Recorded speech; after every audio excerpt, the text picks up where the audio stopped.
UHV-600 SF6 comprehensive tester is a set of SF6 humidity, SF6 purity, SF6 decomposition products testing in one. It is mainly used for testing the SF6 gas from SF6 insulated GIS or high voltage switchgear, etc.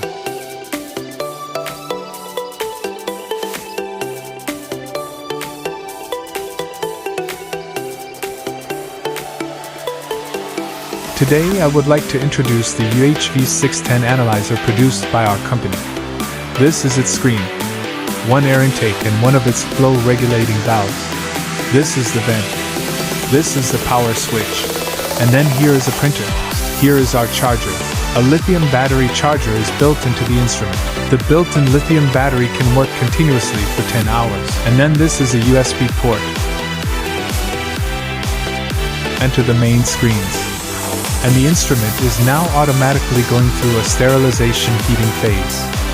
Wait, has entered our measurement interface. Then I'll introduce you to the wiring.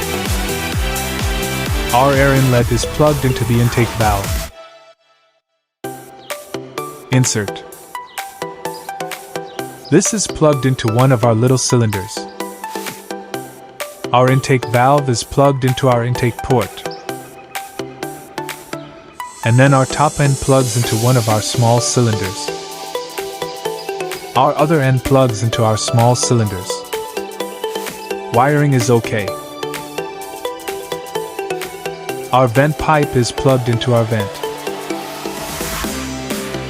Now, once you insert it, it's locked right here. Note that if you remove it, press it down on both sides. Then it was removed. Now, after insertion, you can't pull it out like that. We now turn on our air supply cylinders. This is one temperature right here. This is the humidity. And then this is our flow. We can adjust it to 0.2 position. This side is about 0.2 position is fine. Then normally the first test will take a time of 5 to 8 minutes.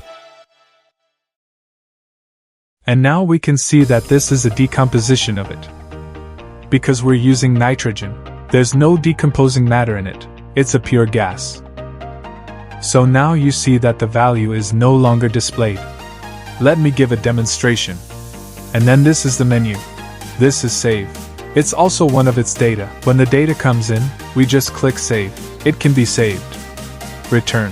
Here is a view of the data. That's the saved data, and we can do a view directly here. It can be saved to a maximum of 1000 pieces of data. And then we can also go into this, and this is a delete key. Delete to our stored data. This is a time setting, this is a calibrated data. And this is a printer. Click on it to print out our data. This is the function of the whole instrument. Now that I've turned off the air supply, you can see that its gas flow is decreasing. Because we're using a nitrogen gas. Pure nitrogen gas. So when we measure it, it doesn't have a decomposition. Very standard.